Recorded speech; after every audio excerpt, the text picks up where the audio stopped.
All right. Hey guys, I am super excited. Welcome to episode 94 of the Colleen Gallagher podcast. I am so thrilled. I am super excited about today's episode.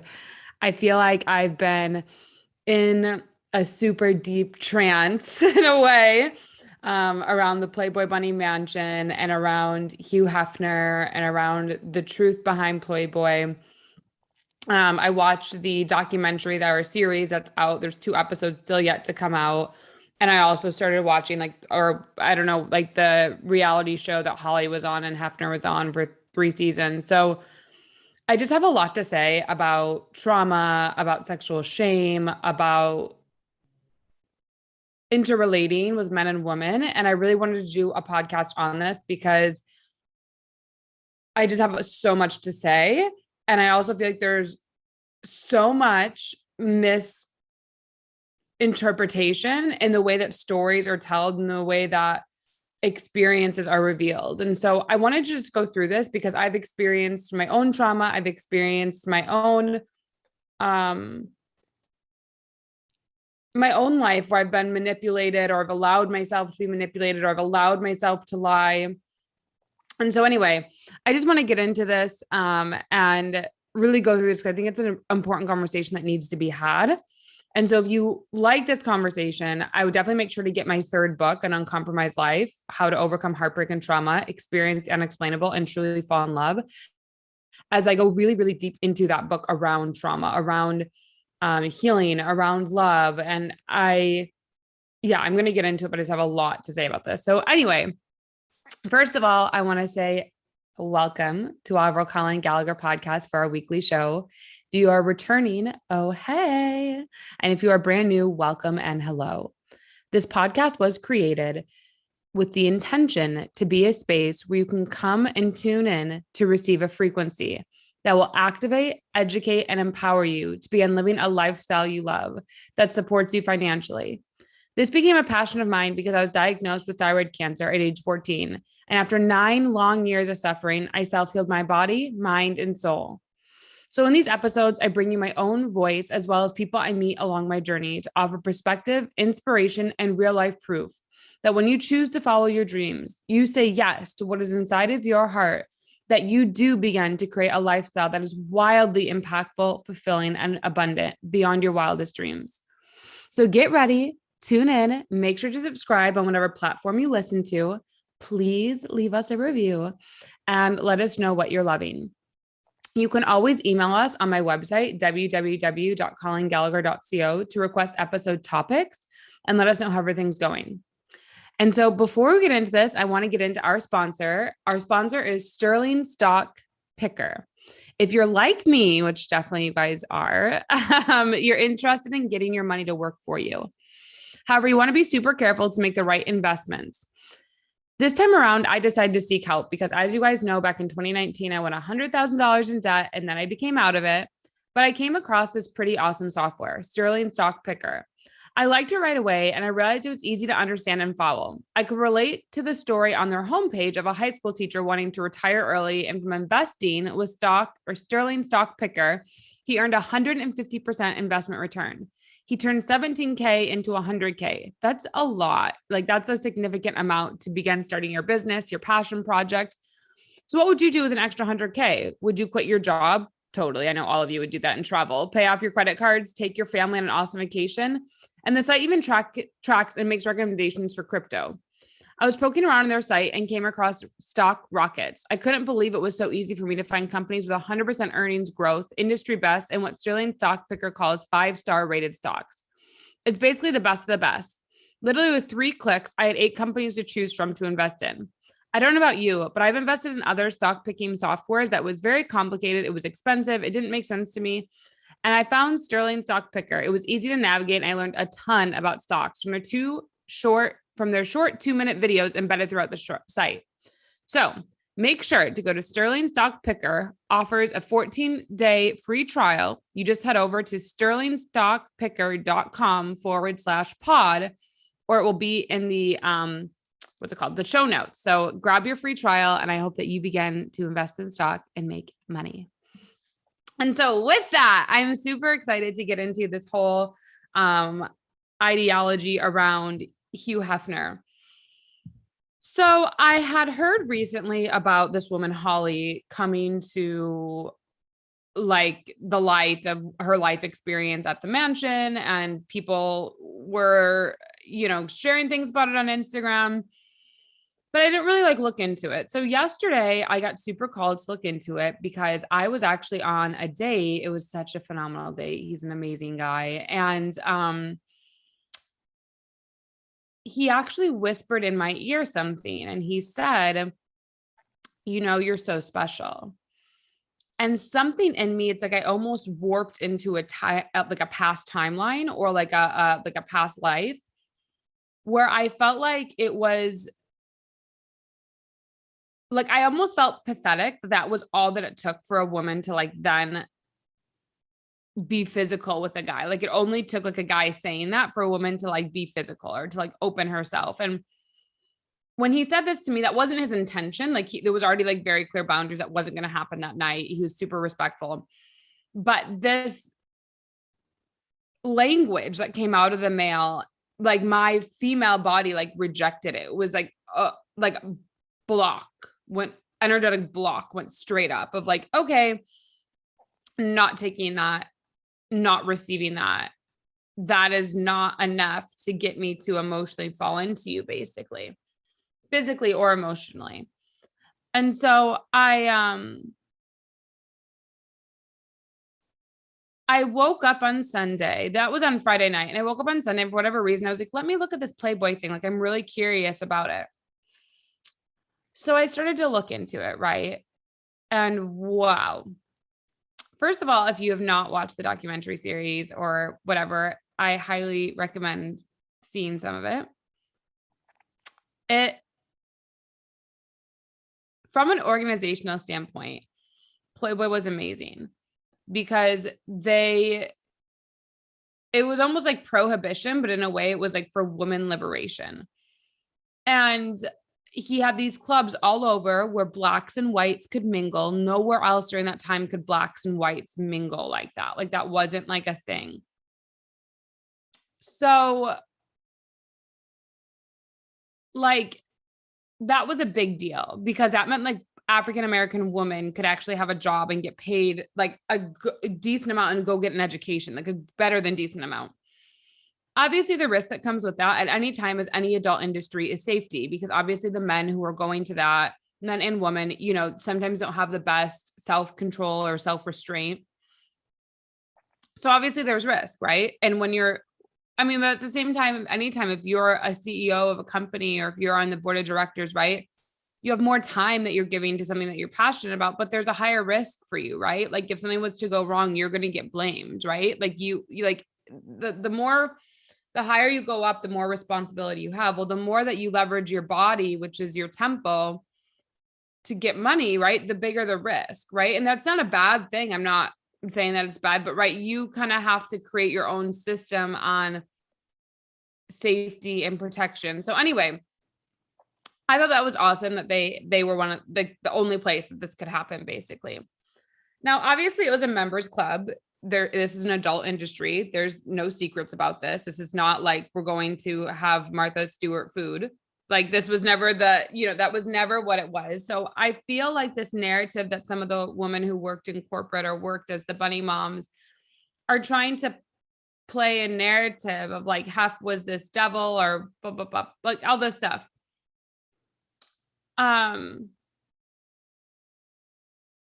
It was a Playboy mansion. Like it's called Playboy. Like it's this is not where you're going to meet your husband. This is not like, it's a party. Like this was a party home. I don't know, like maybe because I went to college, I just like when you go to college, you do expect there's going to be parties. Like if you go to a frat party, it's going to be out of control, off the wall things. DJs everywhere, booze everywhere, people everywhere. If you go to a nightclub in Vegas, it's going to be the same thing. Like I'm just not really sure where the disconnect was of like, I'm working for this company that's a party company that's in the adult industry, and there's drugs that are being used and sex that's being had and exploration. Like, I mean, I just don't really get it, because it's almost like someone saying, I went into the porn industry and then I had sex. Like, but you went into the porn industry. Like, it literally in my mind doesn't quite compute. And I'm obviously not condoning that men or a woman harm another human being, or that obviously someone goes into a place like that to be harmed. I'm not saying that either. However, the likelihood of, if I go to a party, me meeting like a super high caliber, I'm just going out and it's not like a focused DJ that I like, or it's not a focused event that I like. The probability of meeting like some high caliber person isn't really that high, right? Because that's not where they hang out. Now, yes, celebrities went there, like there was parties and celebrities went, or whatever that it was. And sure, like you get access to that, which is always why you would go to an event, is you're getting access to some people. Maybe you get an opportunity or a modeling career or whatever. But I just think this narrative of these men and what they were doing, it was gross. It was grotesque. I personally wouldn't want to be involved in it. Obviously, there's women who would like to be involved with it, or you wanted to go and seek it out and try it and see how it was. And, in my third book, I talk about that. I was in a relationship with a man who was dating someone else, and he told me they weren't living together, and then they were living together. And he had a baby with someone else while I was pregnant too. Like, and another one was pregnant. He's like having sex with other women. Like, it's disgusting, and he never communicated. He was never honest about that. Hugh Hefner was honest. There was no secrecy on multiple women. There was no secrecy on the type of activities he was doing. There was no secrecy about like BDSM or the girls trying new things or the guys, whatever. Like, there was no secret. Like, I just feel like this narrative that's cultivated of like, oh, he's this evil guy, or there was sexual misconduct. I'm not condoning it. And you're in an adult industry. Like, I don't know. And I'm not saying that in the adult industry that it should be acceptable. Like, obviously it's not.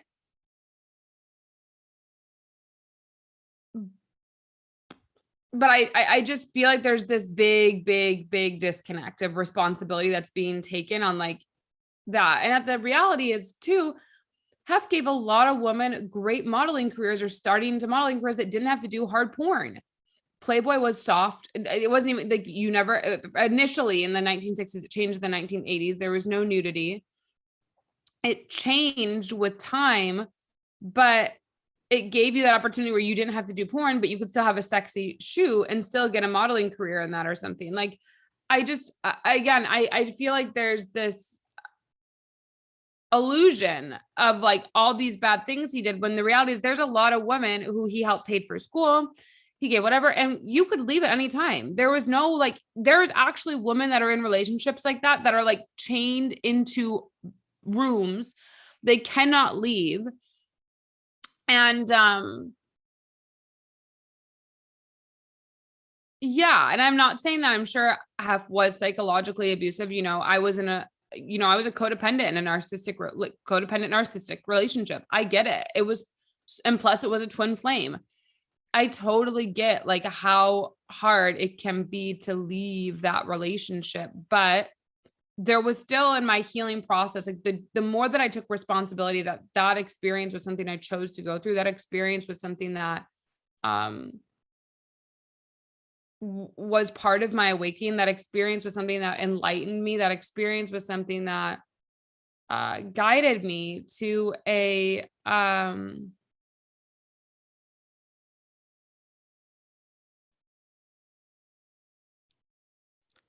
guided me to who I was really meant to be. It was like a wake up calling. Like, the more I went into that, the greater my sense of peace became, and the less like blame. And I think when I watch this documentary, I feel like there's a lot of unhealed women that are pointing the finger at men or at this industry, when it's like, hang on a minute, like, you knew what was going on. And there were other jobs you could have went to, but you didn't want to give up the money. So you still were in a victim slave mindset, or, you were in a mindset of, I will work for money and I'll let this slide. You're still choosing that because you didn't want to give up the money.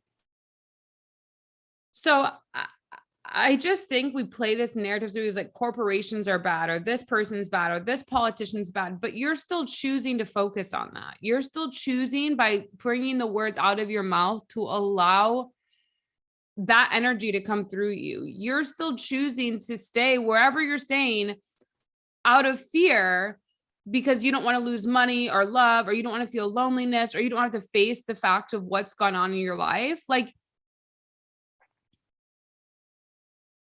you can't just blame the world and think that something's going to get better. Like, you still chose knowingly what was going on in Hugh Hefner's organization or his home, and you stayed, whether it was for money, whether it was for whatever, but it was like the fact you could call yourself a bunny, like whatever it was, but like, I don't know. There was no, like, some men like are forcing you, like literally, like there's like, they couldn't. And like, he never, I don't know.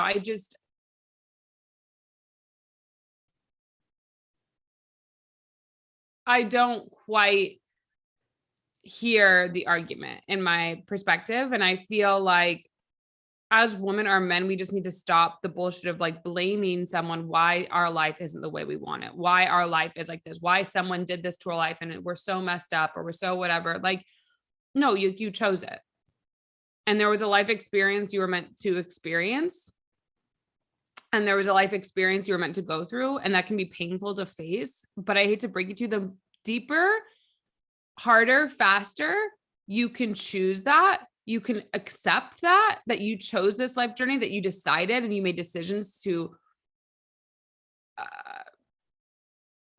experience a trauma, even if it was horrible. And I'm not saying that you deserved it. I'm not saying that it was right, but when you incarnated, you still chose to go through these certain experiences. And the sooner you can accept that, you can begin to heal, because you can see that there was a deeper meaning. And if you have a deeper meaning of why something so traumatic and harmful and hurtful happened to you, that comes your empowerment. The sooner you can understand the why of something, the greater that power comes, the greater that cultivation, the greater your communication, the greater the connection can be to leverage that event into like alchemizing it into beauty, which is what I'm really great at. I've done it time and time again, and I probably will for the rest of my life. And I'm sure there will be more horrible things that happen to me in my life. And I do have compassion, and I do feel it, but we can't just blame, especially if you're in a Playboy. Like, this is not even like, this wasn't like, oh my God, I was just walking down the street. Like, you were in a house. Like, it's almost, I don't know. I just don't get it. Like, even Cardi B said something that I thought was really profound when she was like, yeah, I was stripping because I was sick of my boyfriend beating my ass and, these two dogs, and I was living in a little 600 square foot place, with his mom and me. And so I started stripping to make money and leave. And then I got the fuck out of there. It's just like there has to be a point when you want to rise and you're going to do what it takes. And whether the circumstances, I'm not saying that's humane or it's right or it's whatever, but you're never going to be given like the right foundation. You're never going to be given everything to start. Like, it's just not going to happen. And so my opinion on all of it is, I just feel like we need to stop placing blame on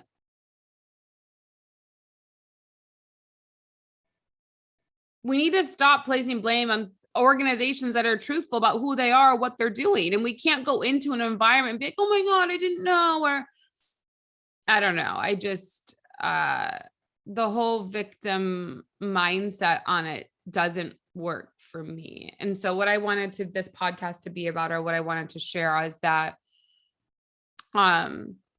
whether you're a man or woman, one, buy my third book, An Uncompromised Life, but two, I think the other thing is that you have to understand when you incarnated, you chose to go through this life. And three, you have to be honest about what environments you're putting yourself in. Like, you are a byproduct of your environment. So if you're around people that are doing, I've done, cocaine before, or I've done Molly before, or what's it called? Ecstasy. I still do ecstasy sometimes. Like, I've done these things, and it's at a curated event, usually at my shows that I go to. Not every show, but some shows. I love champagne, but I'm very specific about who I'm not just going to go out with like a random guy to an event like that. I'm going to go with a girlfriend. I'm going to go with someone I know very well. And I'm definitely not going to be doing any type of drug ever, or even plant medicine with someone that I don't trust or don't like. Like what? It is like hurts my third eye to even see, because it's like, I don't know. And I think the one woman who was his very first girlfriend back in the I think she was like 70 to 81 or something, 70, what, for 5 years. Her, I have a lot more compassion for than Holly, because Holly was like very young and she needed to pay her bills, needed to get a footing, whatever. So it worked. But the other one, I feel like Sandy, I think her name was, her and him were really like twin flames. So I understand how hard it would have been to leave that, because that's like a situation I get. But he was really going through a lot in business, because it couldn't be like the girl next door anymore. He was going to have to go more into the porn industry with Playboy. And the business was going through a lot. So he was really pushing the boundaries on sexual experiences. And I feel like she stayed way longer than she should have. I don't know what her situation was of like why she stayed so long. I think she really genuinely did love him, and it was a twin flame. And I think from his perspective, he was a man. One of the biggest things a man can do is be honest with you about what his sexual desires are. And obviously, I do believe at that time, what his sexual desires were disgusting, in my opinion. I mean, but, or not but, and like, I also feel like that's one of the greatest ways a man shows you that he loves you, is he feels safe enough to communicate with you what's really going on, because his mind at that point was very twisted and sick, and there was a lot of drugs going on. And she was the only one he could really be honest with about what was happening. And so I feel like he did love her, but it was past the point of like acceptance. And I think for her, she needed to get out much, much earlier.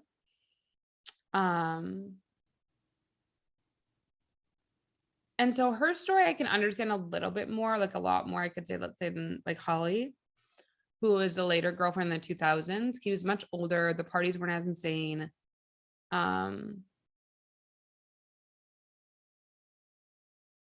But Sandra, I think her name was, yeah, Holly was not a twin flame. Like Sandra and him were. And so that's why I feel like it was really relatable. But I also felt like she still wasn't taking responsibility of the fact that she stayed.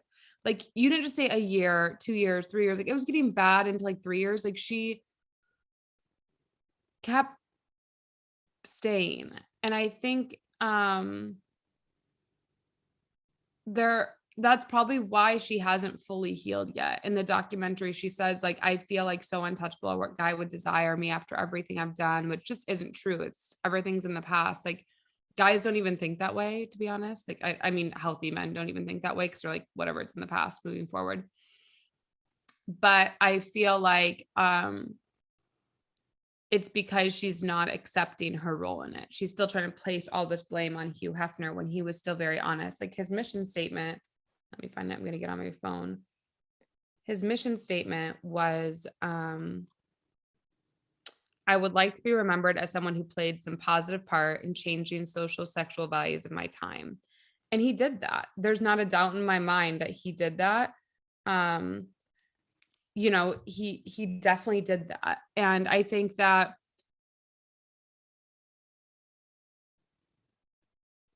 he definitely did that. And I feel that she knew that. I don't know. And so I just wanted to do an episode on it, because I can see the disconnect and relating. But as women, it's our job to speak up when we don't want to do something and it's not comfortable. And again, I've been the girl who did things that I didn't want to do, or I wasn't comfortable speaking up, because I wanted to be accepted and I wanted to be cool and I wanted to be loved. And I like thought he was going to promise me this life. Shouldn't say life, but I thought it was like this deep connection and energy, and it was a twin flame in many lifetimes. But I chose to leave. I chose to have the abortion, and I chose to leave. And it was hard, but I'm so grateful for it now, because I look at like the life that he has, and it's like, oh my God, I would have a headache. I wouldn't be able to function. I wouldn't be able to be who I need to be. And so I just think wherever you are in your experience, the quicker you take responsibility of your life is the way it is because of you and you alone, the quicker you accept whatever's happened to you as part of your life path, something you chose to experience before incarnating, the deeper the healing and the more beautiful your life becomes, because you can alchemize it and make sense of the deeper meaning of why it happened. Where the more you're just placing blame on Hugh Hefner or a corporation or a government, the longer it's going to take, because you're not really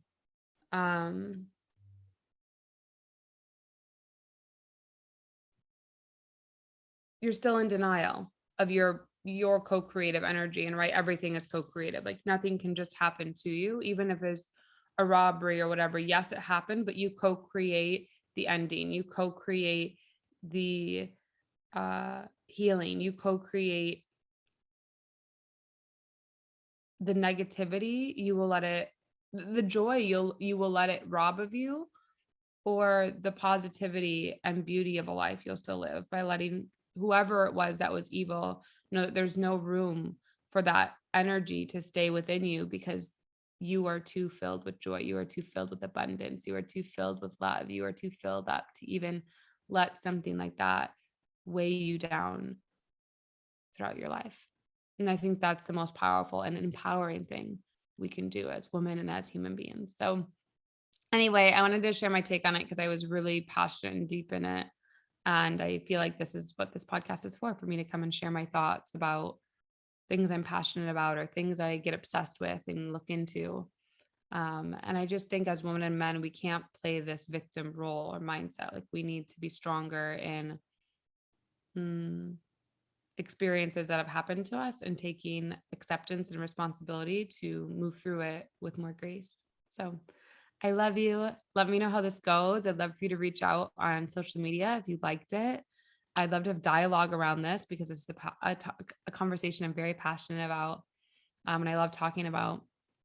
And so anyway, make sure to leave a review, and also make sure to get my book, An Uncompromised Life, to go deeper on this. And lastly, the podcast event we are having next Saturday, which is so exciting. I'm just thrilled. Is going to be virtual. We're moving it from in-person to virtual. So if you want to have a virtual dinner, a sound healing, networking, that's going to be online with Colleen Gallagher podcasters, make sure to go to my website. We're going to put the investment down. And I love you. I hope you have a beautiful start to your week, and we'll talk soon.